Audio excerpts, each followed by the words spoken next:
Bonjour à toutes et à tous. Bienvenue sur ce dernier webinaire de la saison 2 de l'Alliance Bâtiment Circulaire, dont l'objectif est de partager avec vous les bonnes pratiques en matière d'économie circulaire.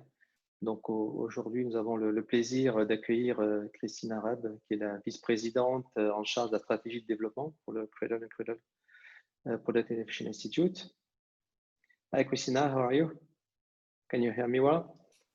Good afternoon, everybody. Bonjour. Yes, I can hear you very well. Very happy to be with you today. Yeah, thank you, and good afternoon too. So, Christina, I will speak in French for part of the webinar, just to make an introduction, and I will let you introduce yourself and make your presentation about the version 4 of the Cradle criteria, and then afterwards we'll take a few questions with the audience. Is that okay for you? Yes, that's wonderful. Thank you. Ok, donc je vais juste vous donner un petit contexte, une petite introduction à la présentation de Christina. Je vais partager mon écran.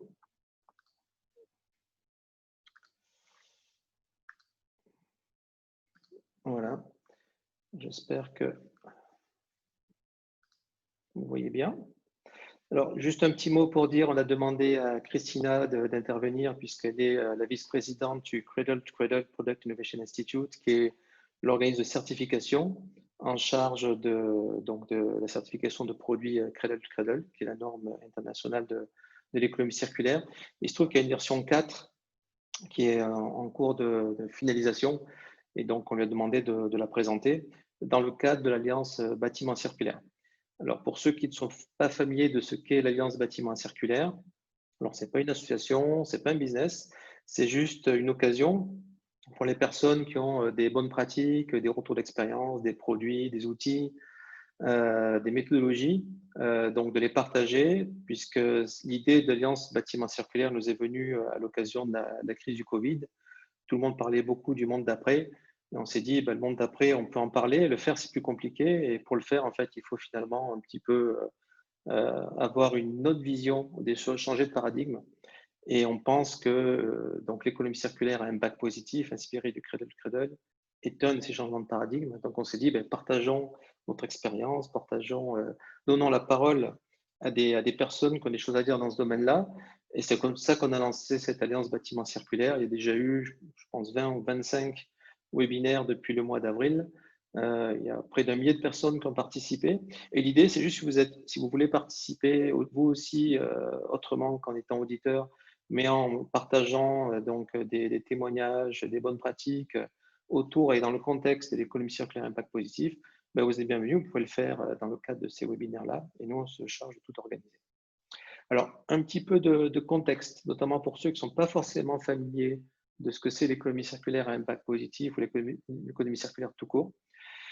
Donc, à la base, on vivait jusqu'à présent dans un modèle très linéaire, inspiré de ce que les anglo-saxons appellent le cradle to grave, donc du berceau au tombeau, donc qui est le paradigme de la gestion du déchet, où en gros, on ne se préoccupe pas de ce qui se passe après l'utilisation d'un produit. Donc, on extrait, on fabrique, on utilise, on jette, et on s'intéresse plutôt, on ne s'intéresse pas à ce qui se passe après le produit en fin d'usage.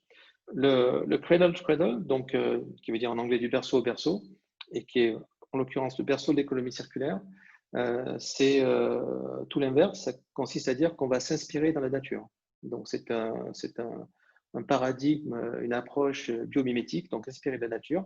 On va certes extraire une première fois, on va fabriquer, on va utiliser, on va peut-être réemployer, réutiliser, mais en fin d'usage, il faut que les composants de ces produits-là, qu'ils aient été réutilisés ou pas, réemployés ou pas, réintègrent des boucles de production, soit donc biologiques, soit techniques, et Christina en parlera un petit peu tout à l'heure au sujet du Cradle. Donc très souvent, les personnes font l'erreur d'associer l'économie circulaire avec le réemploi. Donc pas du tout, le réemploi c'est juste un usage temporaire, mais en fin de cet usage-là, il faut que les ressources réintègrent en processus de production, sinon elles deviennent des déchets. Et ce n'est pas non plus la valorisation de déchets, ce n'est pas parce qu'on va incinérer ou même enfouir des terres excavées dans une carrière qu'on va valoriser. Le but, c'est de faire en sorte que rien ne se perde, tout se transforme et que finalement, la notion même de déchets disparaisse. C'est-à-dire que dès la conception d'un produit et des processus associés, on fasse en sorte que les ressources après usage soient réintégrées dans des processus biologiques ou techniques sous forme de cycle de manière à ce que cette notion de déchet n'existe plus. Donc à terme, il ne s'agit pas de réduire ces déchets, mais de maintenir un statut de ressource aux produits que nous fabriquons et à leurs composants. Alors c'est d'autant plus important dans le domaine du bâtiment que le bâtiment, c'est un gros consommateur de matières premières. C'est à peu près 35% de matières premières par an en France, puisque nous construisons environ 50 millions de mètres carrés de construction neuve ou de rénovation, sur un patrimoine estimé à environ 1 milliard. Donc, c'est un impact considérable. Et aujourd'hui, la plupart des déchets du bâtiment sont largement enfouis, un peu incinérés, très peu recyclés. 70% des déchets français proviennent du bâtiment. Plus de 25% des émissions CO2 en matière d'utilisation proviennent aussi du bâtiment. Et encore là-dedans, on ne compte pas le CO2 qui a servi dans la fabrication des produits qui constituent le bâtiment, ce qu'on appelle l'empreinte de production, depuis l'extraction jusqu'à la fabrication. Et c'est aussi une source de coût pour le propriétaire. Dans un modèle linéaire, tel que vous le voyez sur la droite, on va avoir un propriétaire qui va donc avoir un bâtiment constitué de produits dont il ne sait rien. Et en fin d'usage de ces produits-là, bien avant la fin de vie du bâtiment, puisqu'environ 75% des constituants d'un bâtiment sont renouvelés pendant la vie d'un bâtiment et certains plusieurs fois, bien ces produits-là qui vont sortir pendant la vie du bâtiment, la plupart du temps donc, vont être enfouis, incinérés, un peu recyclés, donc sont vus comme des déchets, et le propriétaire va devoir payer quelqu'un, un gestionnaire de déchets, pour pouvoir s'en débarrasser. Donc c'est encore une approche sanitaire, et le gestionnaire de déchets qui est payé en amont et peut motiver à trouver les meilleurs exutoires possibles en aval. Il va juste en fait se débarrasser à moindre coût de ces déchets-là, et en mettant de temps en temps, ce qui n'est pas toujours le cas, en justifiant de ce que c'est devenu. C'est finalement assez rare, comme on a pu le constater dans les différents diagnostics que nous on a pu faire de fin de vie des produits. Donc l'idée, c'est de passer d'un modèle qui est linéaire et ouvert à un modèle qui est circulaire, où finalement les produits qui sont utilisés dans le bâtiment sont caractérisés, suivis, et en fin d'usage, ils vont être broqués, c'est-à-dire qu'on va les gérer et leur trouver des débouchés, donc soit sous forme de réemploi ou sous forme de matières premières secondaires. Et c'est fait par ce qu'on appelle un resource manager, qui est la personne qui va faire en sorte que ces produits, donc usagés en fin d'usage, trouvent des débouchés, soit sous forme de cycle biologique, soit sous forme de cycle technique, auprès de gens qui ont des besoins. Donc on est dans une approche biomimétique où on s'intéresse à des gens qui ont des besoins en matières premières secondaires ou en réemploi. Le resource manager, lui, sait où se trouvent des gisements qui sont eux aussi caractérisés, et avec des transformateurs intermédiaires, on est capable de créer un cycle qui fait que finalement, une moquette peut par exemple devenir une moquette, c'est des choses qui sont réelles aujourd'hui, et qui fait que finalement les produits usagés du bâtiment ont une valeur économique résiduelle. Aujourd'hui, on a des exemples, on peut monter jusqu'à 15% de valeur économique résiduelle par rapport au coût d'acquisition initial des matériaux du bâtiment, et on peut monter jusqu'à 82% et parfois plus de régénération effective des produits qui constituent le bâtiment en fin d'usage, avec une traçabilité qui permet de pouvoir l'assurer aux propriétaires. Alors, comment on arrive à faire ça? Ce qui est important déjà, c'est de concevoir, et c'est là on voit que finalement il y a une étape amont, une étape amont d'éco-conception pour préparer une étape aval de ressources management. Donc, il faut concevoir en amont les bâtiments comme des banques de matériaux. Donc, ça, c'est un concept qu'on a inventé avec EPEA il y a à peu près 6-7 ans, dans le cadre d'un projet européen qui s'appelait Building as a Material Bank. Et ça veut dire quoi? Ça veut dire qu'on va construire un système le plus démontable possible, non seulement à ce qu'il soit flexible et inversible, mais aussi pour qu'on puisse déposer les produits usagés à moindre coût, et qu'on caractérise le plus possible de ces constituants du bâtiment, donc de ces produits, à travers ce qu'on appelle un Material Passport, un passeport circulaire, dans lequel on va trouver des données associées aux produits qui constituent le bâtiment, telles que sa composition, son empreinte carbone, ses prochains usages, ses prochaines vies, sa part de recyclé ou de rapidement renouvelable, l'énergie qui a servi, l'énergie de son processus de production, pareil au niveau de l'eau, pareil au niveau du social, ainsi que des données sur la montabilité, la démontabilité ou la maintenance du produit pendant ou en fin d'usage. Aujourd'hui, il existe, Upcyclea a développé un logiciel de gestion circulaire des bâtiments qui s'appelle MyUpcyclea Et vous avez aujourd'hui des centaines de fabricants qui saisissent ces passeports circulaires dans une librairie donc qui est open source, donc qui est libre d'accès. Les fabricants reçoivent des comptes gratuits pour pouvoir déclarer les caractéristiques de leurs produits dans ces passeports circulaires. Et les personnes qui souhaitent y accéder ont aussi un accès gratuit pour pouvoir accéder à cette liste de produits sains et circulaires pour faire des bâtiments circulaires. Donc, première chose, la structure, la data. Deuxième chose, évidemment, il y a le type de produit que l'on va choisir. Et tous les produits ne se valent pas. Il y a des produits qui sont conçus pour être non toxiques, conçus pour être circulaires, les deux, dont les processus de production sont plus ou moins vertueux. Donc, très vite, on s'est intéressé au Cradle to Cradle. PSYCLIA a introduit le Cradle to Cradle en France en 2007. Donc, on a 13 ans d'expérience dans ce domaine-là, c'est pour ça qu'on le partage dans ces webinaires-là. Et à l'époque, on avait choisi le Cradle to Cradle parce que c'était vraiment la norme qui permettait vraiment de pouvoir avoir de l'information précise sur le produit quant à sa composition, sa non-toxicité, son potentiel de circularité et tout son processus de fabrication. Voilà. Aujourd'hui, Christina en parlera mieux que moi, il y a des dizaines de milliers de produits qui sont certifiés Cradle to Cradle dans le monde. Ça s'accélère en France, mais ce n'est pas le plus aujourd'hui. Alors, ça peut être des produits qui sont Cradle to Cradle ou ces produits qui sont éventuellement pas certifiés, mais qui doivent être équivalents pour pouvoir rentrer dans la constitution d'un produit circulaire.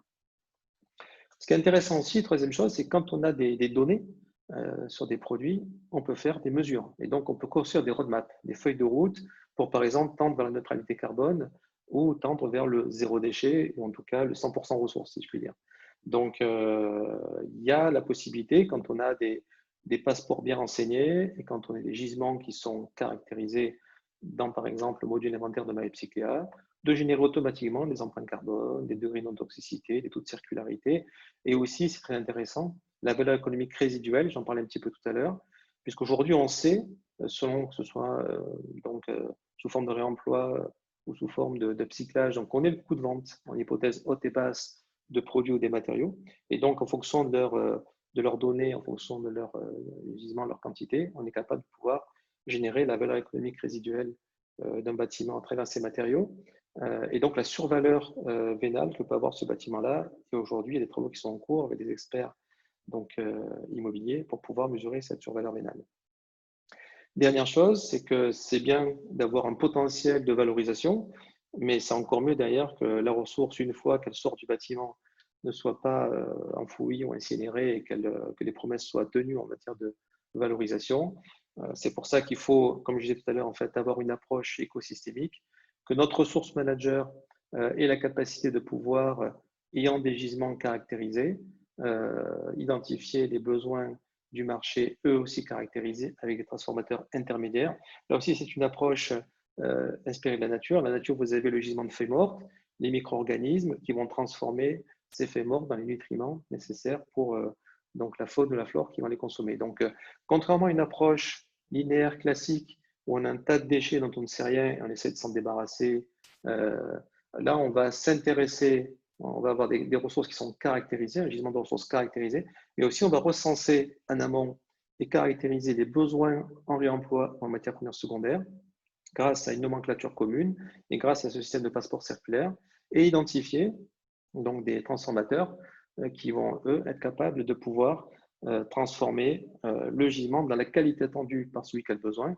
Cette condition-là, que celui qui a le besoin sera prêt à payer et à financer, à contribuer au financement de cette boucle. S'il n'y a pas de modèle économique profitable, il n'y a pas d'économie circulaire.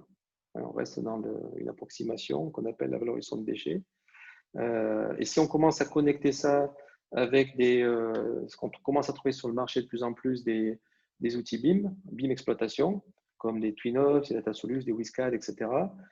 C'est ce que, par exemple, la PSYCLIA est en train de faire en termes de passerelles. À ce moment-là, on est capable d'avoir un bâtiment bien caractérisé, qui vit, et dont on sait quoi faire au niveau de ses produits et ses ressources quand elles arrivent en fin d'usage. Voilà. Aujourd'hui, en France, il y a près de 400 000 m² de bâtiments qui sont construits selon ce principe-là. Des hôtels avec accord, des sièges sociaux comme SOGEPROM ou Vinci, par l'activité avec, par exemple la Compagnie de Salzbourg, ou des centres commerciaux avec la Postimo ou Fray à Rennes, le campus universitaire de Deloitte construit par Nexity, ou des logements comme RTL à Paris au CG Prom à Marseille, également en Europe. Et voilà le contexte dans lequel s'inscrit les webinaires et les interventions des différentes personnes. Et c'est dans ce contexte-là que je vais donner la parole à Christina, de manière à ce qu'elle puisse nous dire comment et pourquoi le Cradle en général et la version 4 en particulier va pouvoir contribuer à rendre et à avoir des bâtiments circulaires. So Christina, I just finished my introduction. I was just giving a context for you to describe how much the Cradle and especially the version 4 will help to create circular buildings. So if you want to introduce yourself, introduce the C2CPII, and if you want to share your presentation, we are at your disposal. Thank you very much. And thank you again, Eric, for having me today and for organizing this webinar. And thanks for all the participants bearing with my English. We're working on our French, so who knows, maybe next year we'll be able to hold such a webinar in French. For now, I will speak in English. So thanks a lot for participating. I will present around 25 to 30 minutes, and I think the slides will then be made available also afterwards. I think there will be a recording, and then of course we'll be very happy to take any questions that you have. And yes, I'm the Vice President for Strategy and Development at the Cradle to Cradle Products Innovation Institute. I'm based at our European head offices, which is located in Amsterdam in the Netherlands. And the talk today is about the Cradle to Cradle certified, our product standard, which is currently in the development of the version 4. And as Eric has said, this is really also a standard that can support and helps to define the future of circular building products. And with that, of course, also contributing to a circular built environment overall.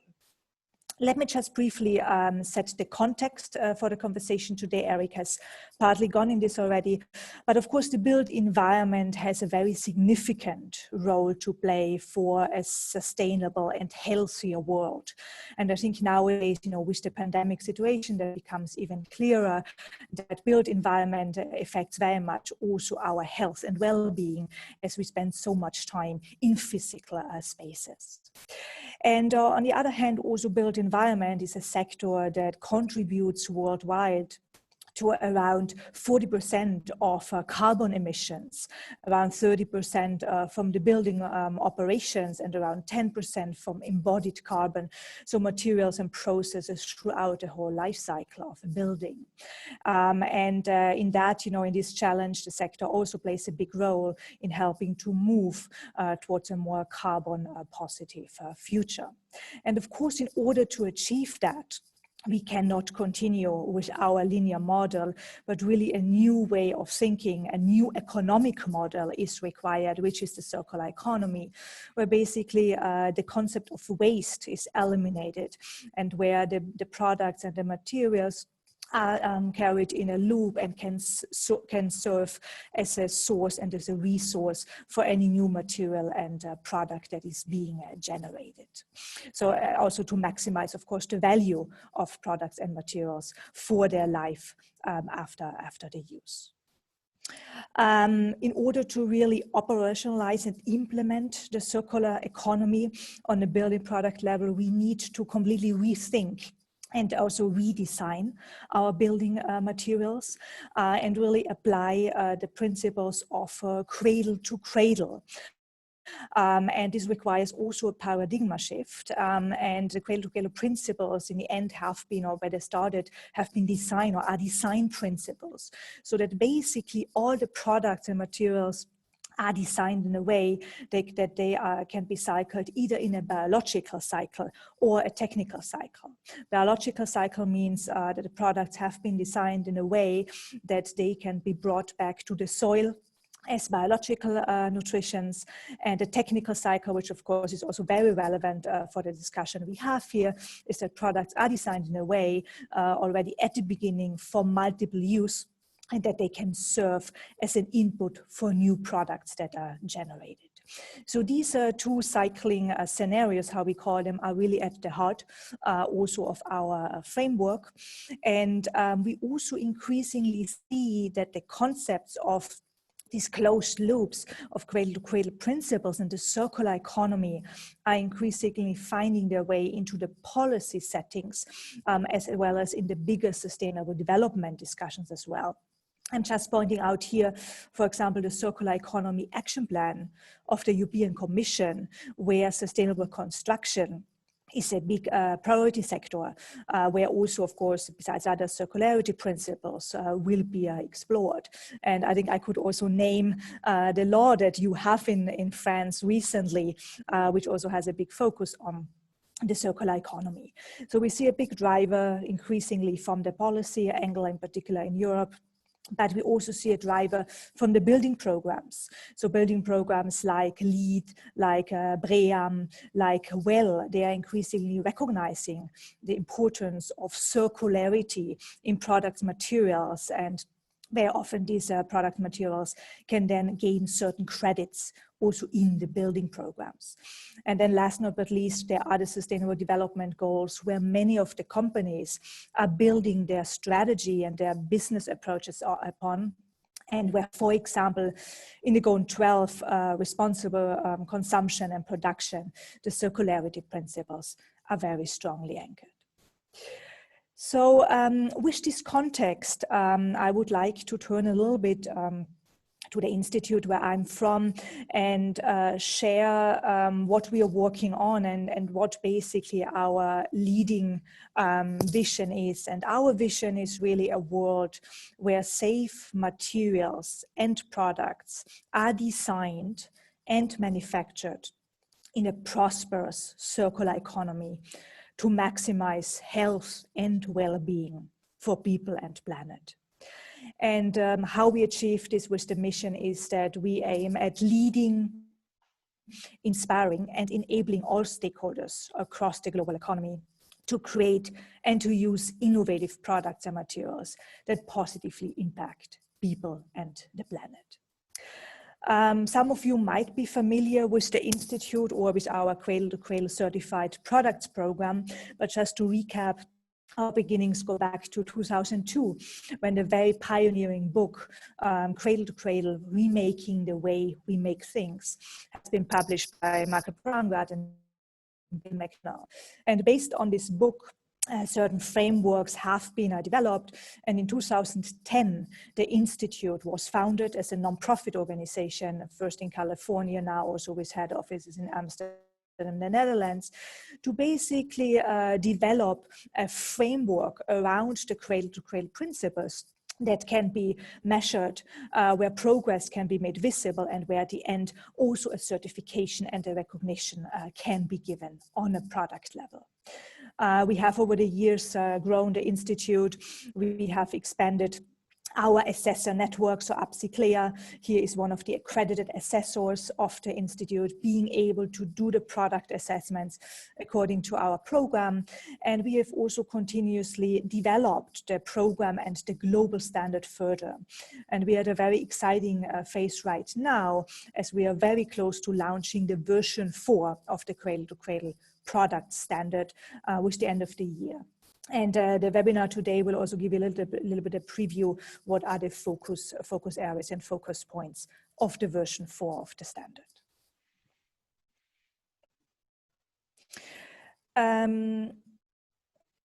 The Cradle-to-Cradle certified version 4 is really designed and has been, updated in a way that it is the leading multi-attribute, multi-industry, science-based standard for verifying products for the circular economy. And I do want to stress the word science-based. That is very important for the Institute. All the criteria that are found in the standard are very heavily rooted in science. We are multi-attribute that you will see. We have 5 categories, and we are also multi-industry. So we not only work in the built environment, we also do quite a lot of work in textile apparel, in the cosmetics industry, in the packaging industry.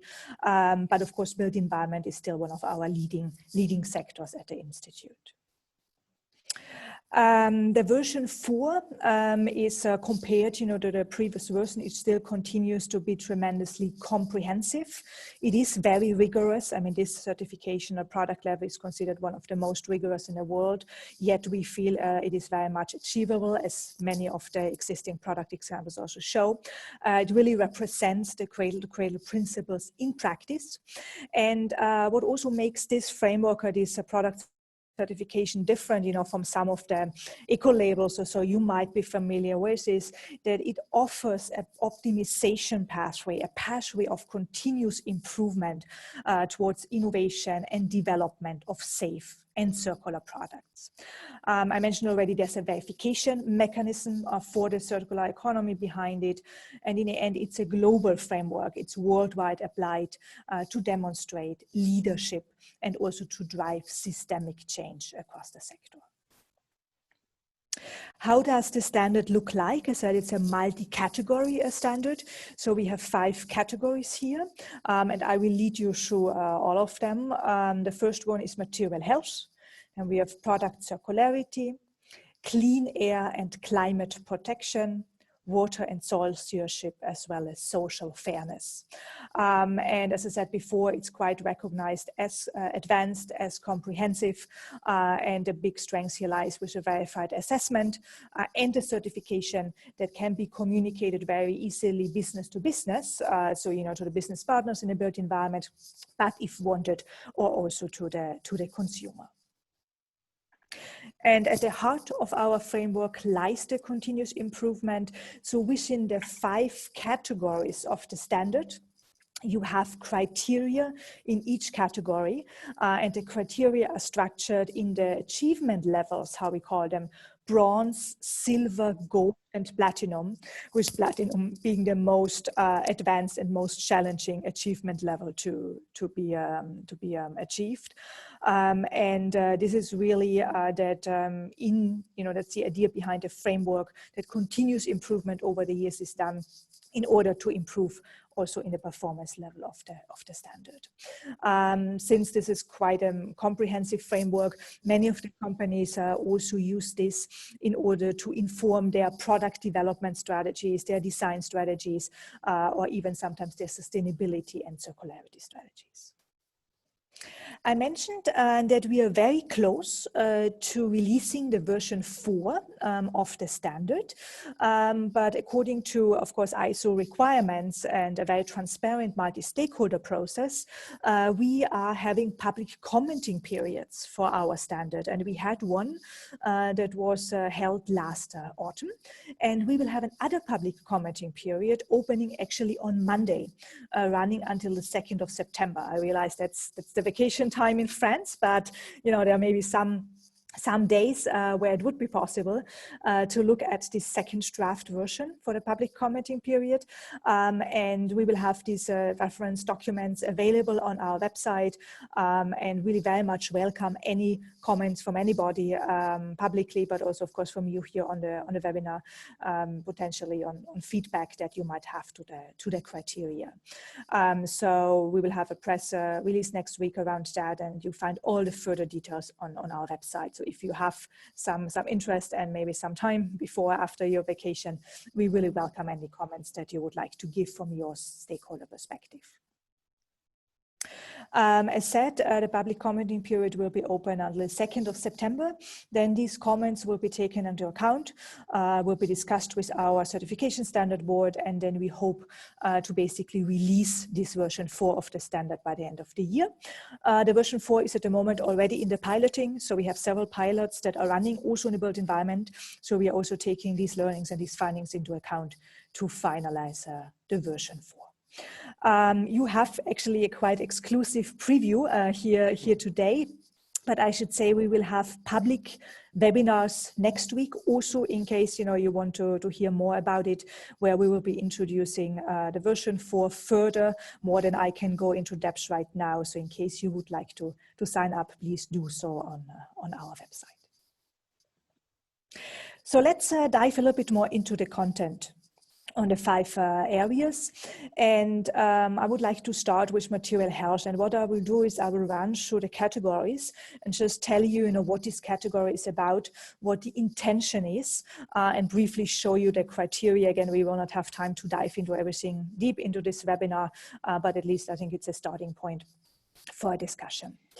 So the intention of the material health category is that the chemicals and the materials that are used in a building product, that they are selected to consider, to prioritize the protection of human health and the environment, and also selected in a way to generate a positive impact on the quality of materials available for future use and cycling.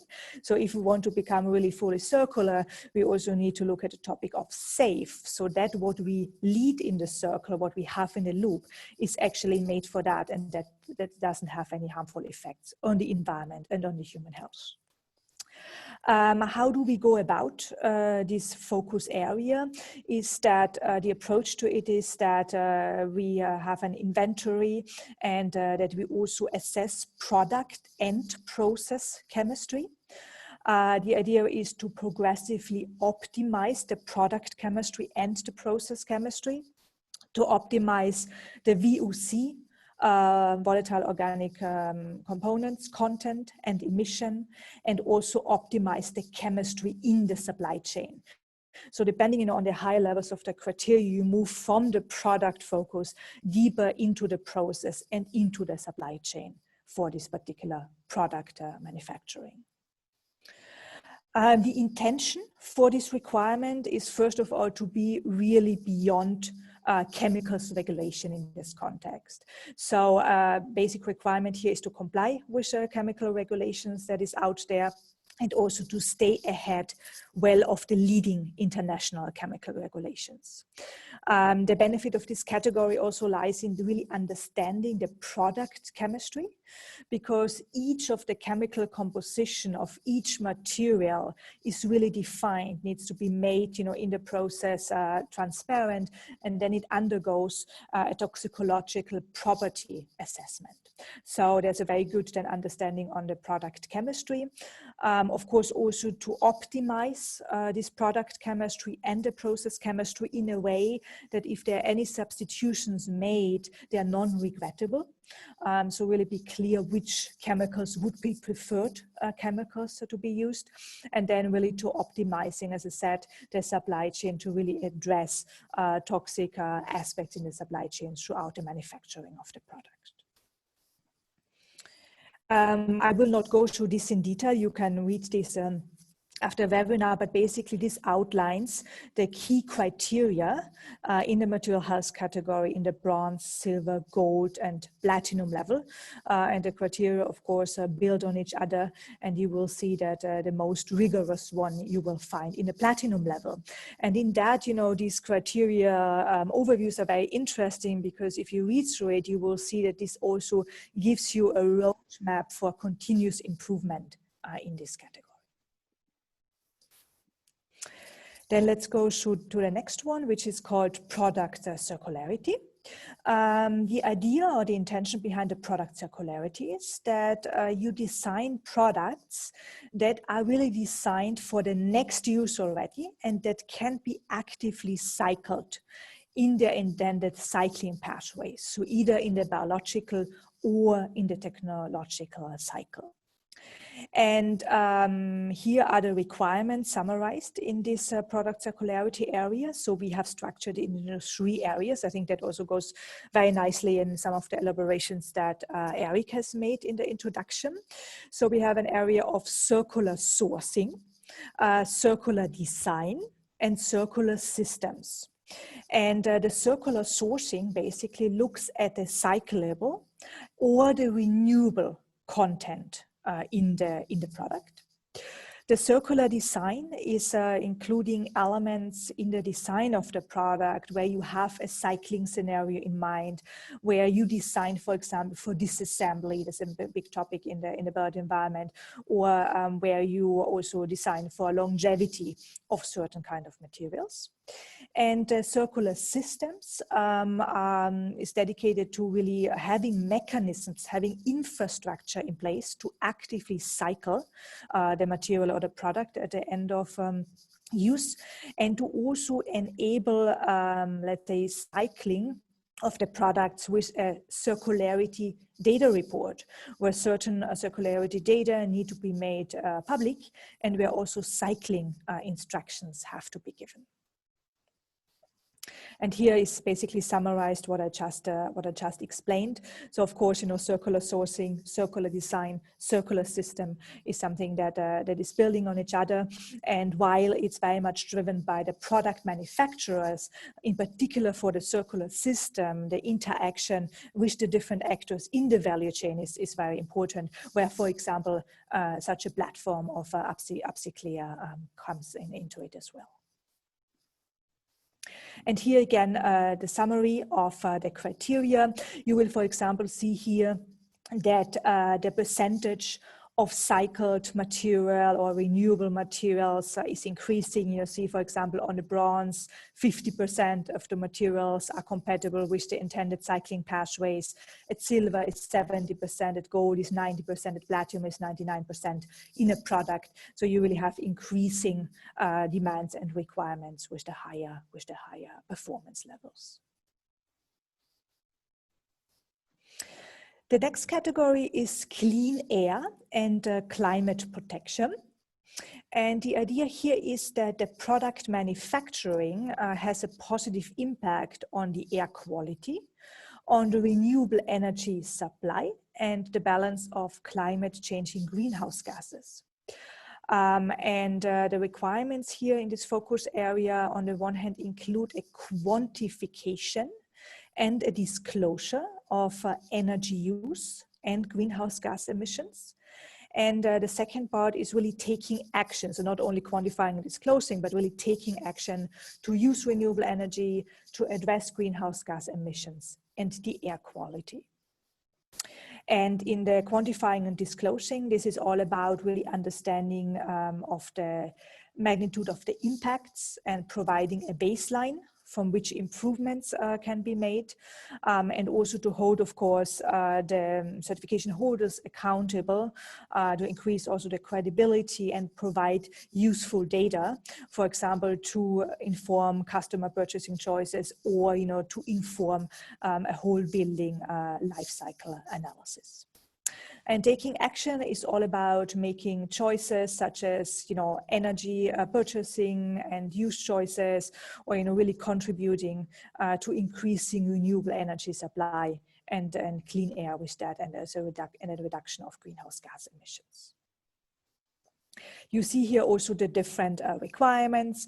So I'm just taking one requirement out there, where there's a requirement for use of renewable energy and or offsetting.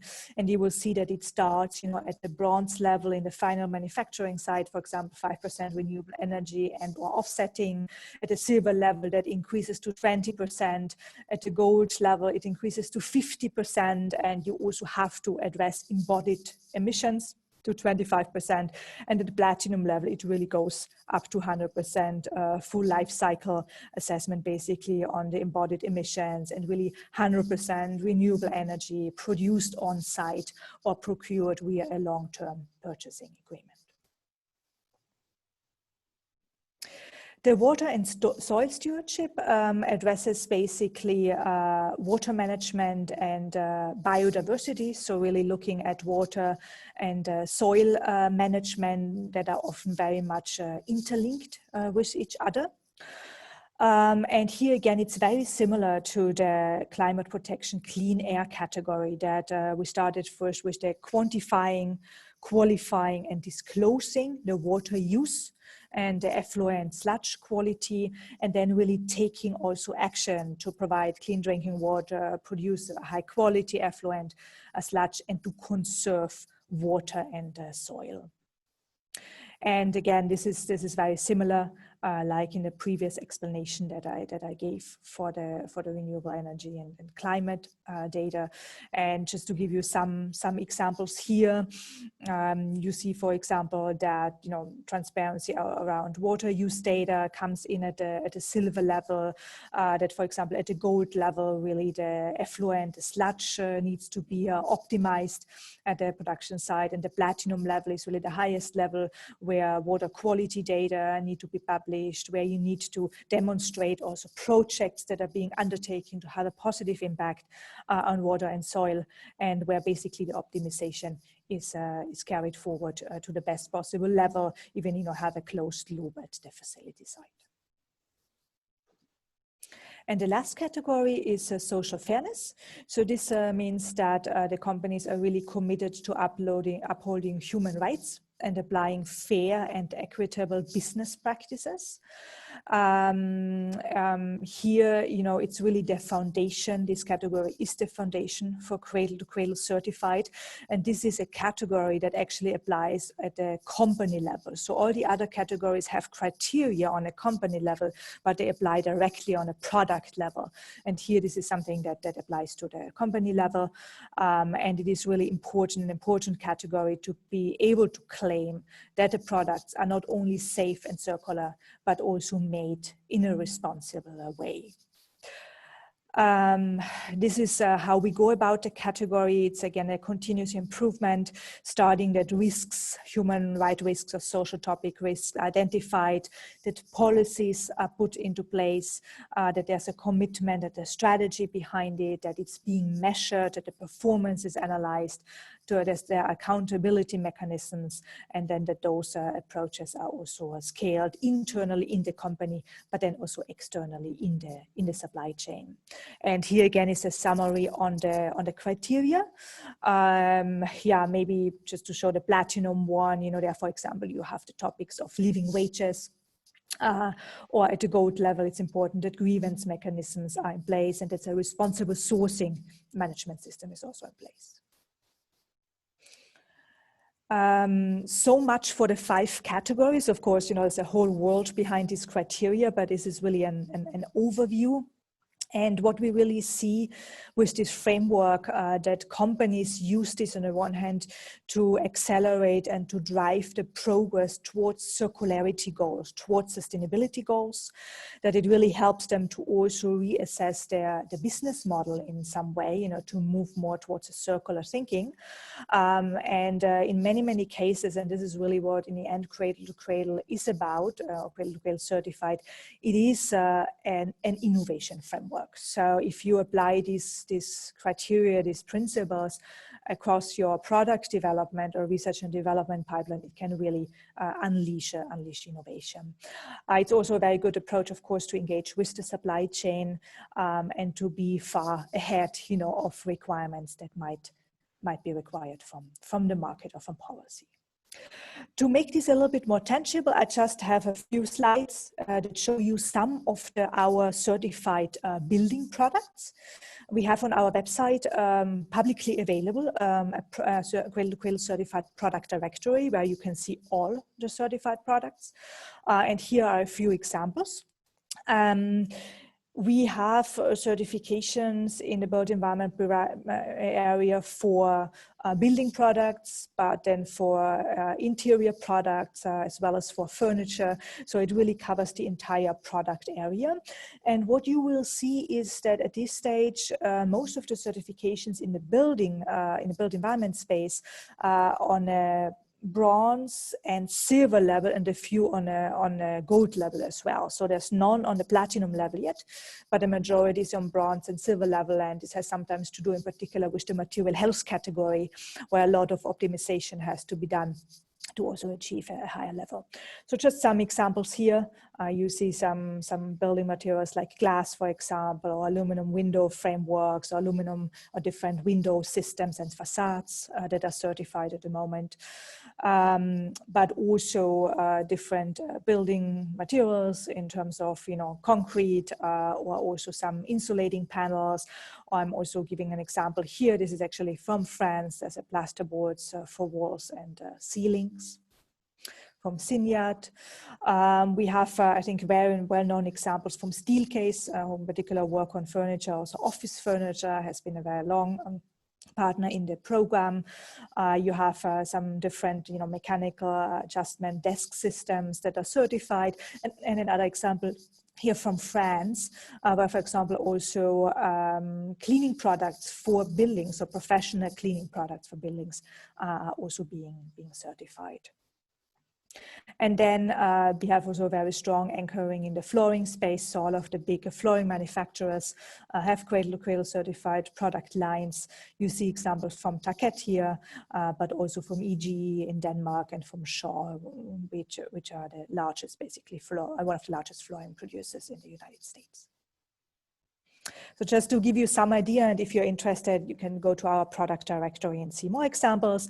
And yeah, with that, I just would like to conclude that, we are speaking really about materials here. We are speaking about products, but these are absolutely the building blocks for achieving also circular buildings, and in the ideal case, circular districts or circular cities.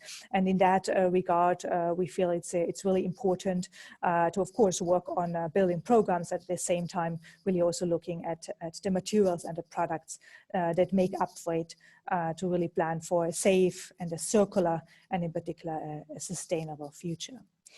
And with that, you see here's our websites in case you're interested in learning more. And with that, I give back to Eric to help with some of the question facilitation that might be there. Thank you, Christina. That was really inspiring and really rich. Thank you very much, and thank you also for presenting that for the first. I understood for the first time in the world. So thank you for that. If any of us we have questions about the process, about the standard, about whatever, about Cradle to Cradle, then Christina is the right person to answer these questions. Donc, si vous voulez poser des questions, n'hésitez pas, vous pouvez les écrire, vous pouvez lever la main pour les poser. Et si vous n'êtes pas à l'aise en anglais, ce n'est pas un problème, je me chargerai de les traduire si vous les formulez en français. Donc, il nous reste un petit quart d'heure, donc n'hésitez pas, profitez de la présence de Christina.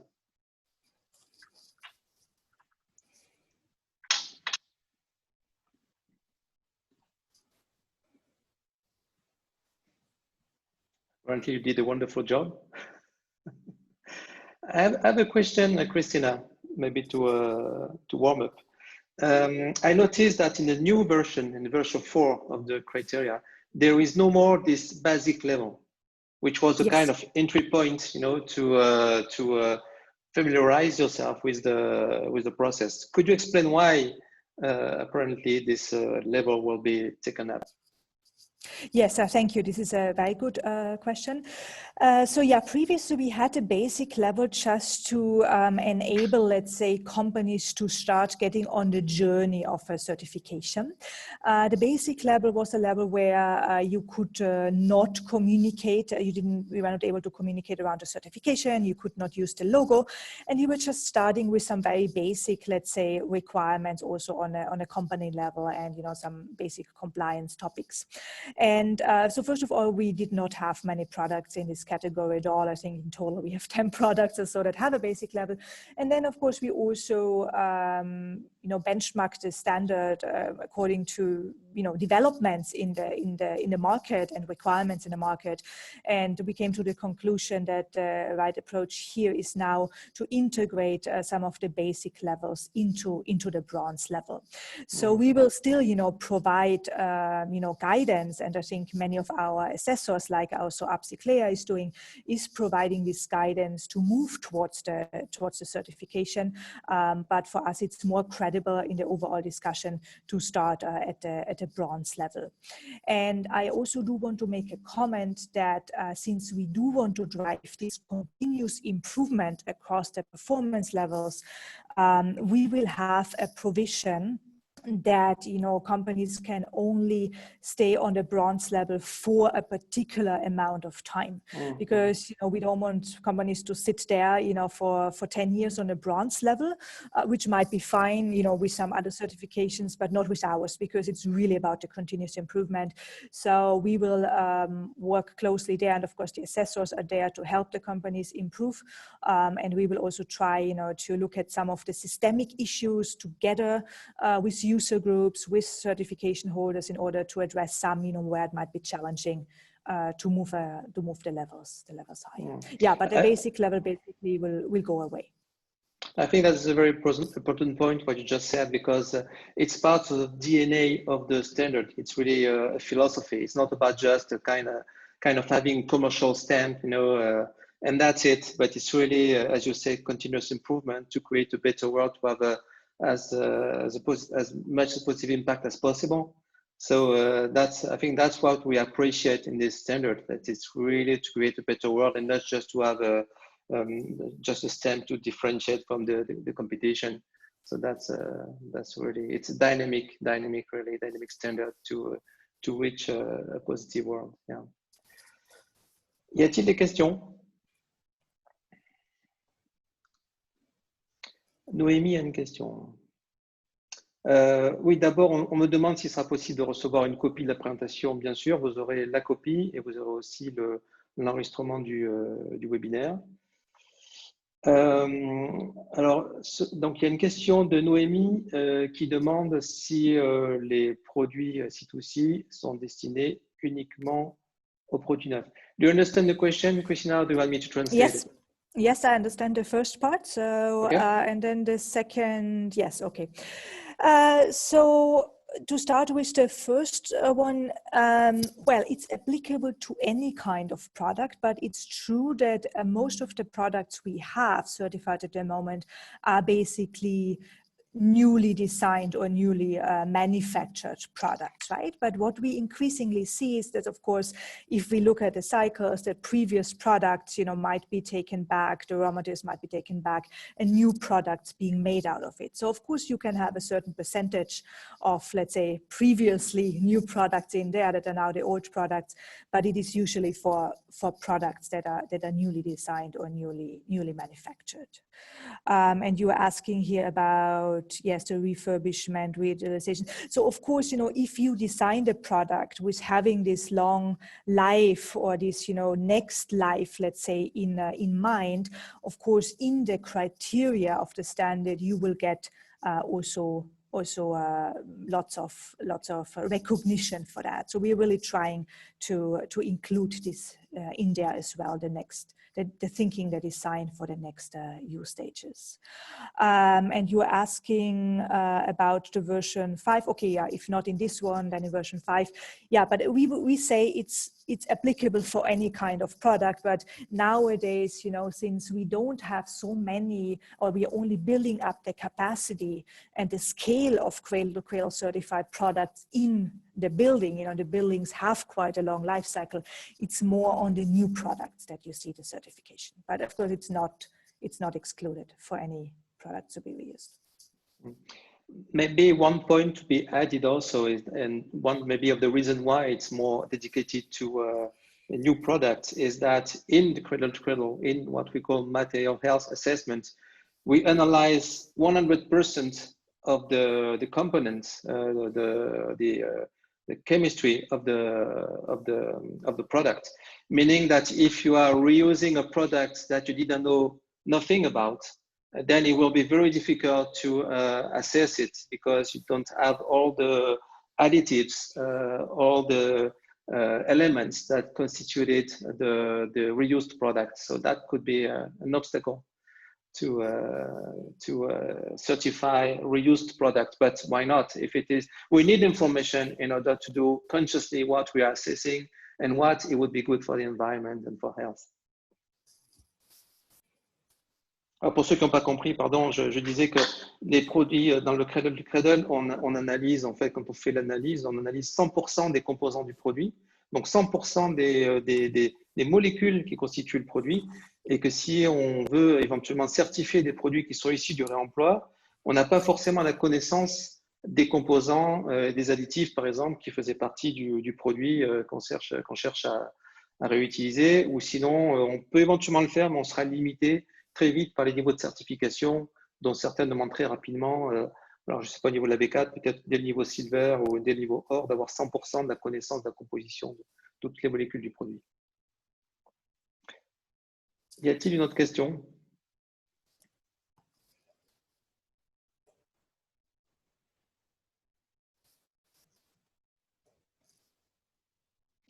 Christina, I have another question. You said at the beginning that it was very much science-based, and you didn't speak so much about the governance of the C2CPII. So when you say science-based, who is doing the selection? Who are the scientists who are making the selection between this standard or this one? Because you have European, American, international standards. So how are you doing the selection to constitute, you know, the basis of the Cradle criteria? Mm-hmm. Yeah, that's a very important question. So we have a very clear and transparent governance around it. We have a certification standard board. Well, sorry, let me just go back. So first of all, we follow ISO requirements. You know, if you are a certification body, you should follow, you know, the ISO 17065 requirements, and we are following those, you know, how standards are being set.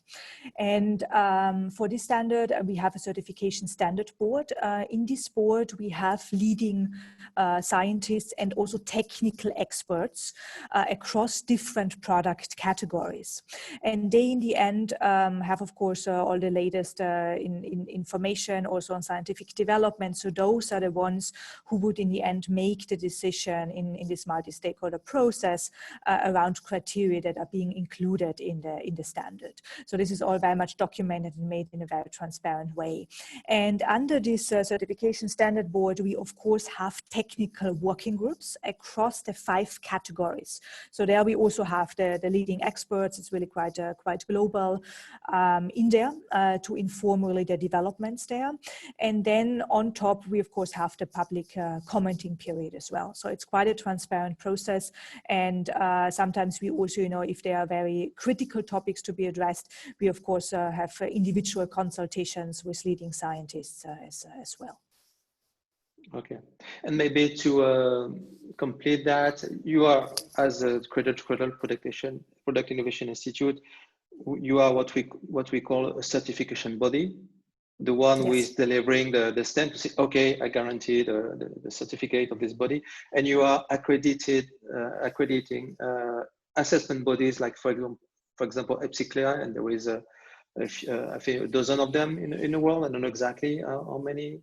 Do you remember?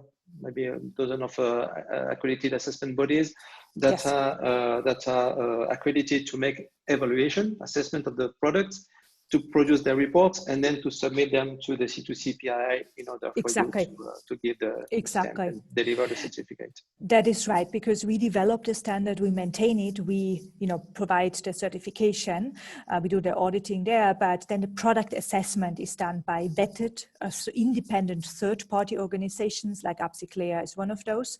At the moment, globally, we have 13 organizations who can do the product assessment. It's of course quite a rigorous process where the company or the organization is evaluated, where the individual assessors are also evaluated. So 13 at the moment, and of course growing as we have more demand in the industry. We have a question of Philippe. In the Cradle, there is this notion of a restricted product list, and part of this list there is the PVC, for example. And he's wondering why the PVC, which is easy to recycle, is a part of this restricted list. He would need some information about the justification of it.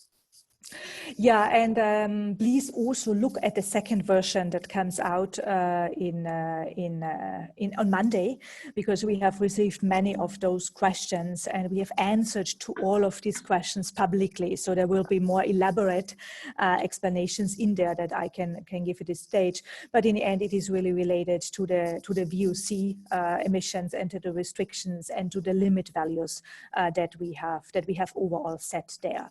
But I recommend recommend to look at this because there are, of course, certain requirements that need to be fulfilled. There are potentially also some certain exceptions, but in the end, it has to do with the VOC emissions, which is a matter of the material health. Peut-être un commentaire par rapport à la question de Philippe et par rapport au PVC. Le PVC, bon, c'est 60% de chlore, donc ça veut dire que quand il brûle, il va dégager des dioxines, de l'acide chlorhydrique. Et aussi, c'est un plastique en fait qui est assez instable et qui demande en fait, qui souvent intègre des métaux lourds pour le stabiliser. Et quand on veut l'assouplir, comme dans des sols souples, il faut rajouter des phtalates. Bon, ça fait beaucoup d'additifs en plus de sa composition qui est à base de chlore, qui est problématique en fait dans le fait de vouloir avoir un impact positif sur la santé. Alors certes, on dit qu'il y a du sel, ça c'est un discours, mais derrière le sel, il y a aussi le chlore. Donc et chlore en fait, ben voilà, ça les problèmes qu'on connaît, surtout quand ça brûle. Et on a eu malheureusement des exemples de bâtiments qui brûlaient et qui dégageaient des fumées toxiques. Mais ce qui est intéressant, c'est que par exemple, vous avez un des acteurs majeurs dans le PVC qui est Tarkett, par exemple. Tarkett, c'est un des premiers fabricants de sol PVC. Alors, ils n'ont pas pu certifier du point de vue du Cradle des sols PVC, mais ça les a encouragés à innover et à développer des sols qui sont équivalents en termes de fonctionnalité, tout en recyclables et qui n'ont pas non plus ces capacités en fait plus toxiques en fait qu'on trouve souvent dans le PVC. Et même par rapport à leur sol PVC habituel, et c'est pour ça qu'on dit que c'est un chemin d'innovation, ils ont réussi à remplacer en fait certains éléments problématiques par d'autres de manière à limiter l'impact négatif. Mais ce qu'on veut avec le Cradle, c'est avoir un impact positif. Donc forcément en fait c'est quelque chose qui est intéressante à discuter et c'est la raison pour laquelle, pour être franc, le PVC a été interdit dans certains länder en Allemagne ou en Suède, etc. Il y a des solutions qui peuvent s'améliorer et peut-être on peut trouver des manières de les recycler dans d'autres, par exemple, contextes ou d'autres scénarios qui peuvent être intéressants parce qu'il est vrai qu'il y a une masse de PVC existant qui est considérable et qu'il faudra de toute manière trouver une solution. May I did a comment because I think okay. Philippe, Anna Casoli from Tarkett. Alain, yeah. Yes. I don't know, Christina, if you understood the answer of Eric, but I would like just to clarify that for PVC, yeah. yes, for PVC we are able to use no additives which are a concern, and the way that we can emit some toxic emission when it's burned, I think it's not a specificity of PVC. I know this is it was not my intent to have this type of comment during this type of meeting, but the answer of Eric forced me to give some other point of view. Yes, and I think it's a very important topic, and of course, this is a quite controversial topic as well. And as I said, Monday will be out, and really happy, to then also continue the dialogue there and have a conversation, and also to see the justification that we gave on the previously received comments. Great. What is interesting also is that, as I just mentioned, there is a stock of used PVC and most of the time very polluted PVC. But if we are able, to discriminate, I would say polluted PVC from PVC where the phthalates or the heavy metals have been substituted, and then maybe we can find scenarios where it's possible to use this kind of recycled PVC in exterior pipes, for example, and not in inner coatings. But that's something that must be discussed, and at the end, the choice in between is in the hands of the consumers. But the responsibility of the Cradle criteria is to give the most impact positive answers to this. To the public and to the consumers. That's the point. Peut-être une dernière question, si vous en avez. And thank you, Philippe and Alain, for your questions. Very good questions, yes. Very good questions. Very old questions.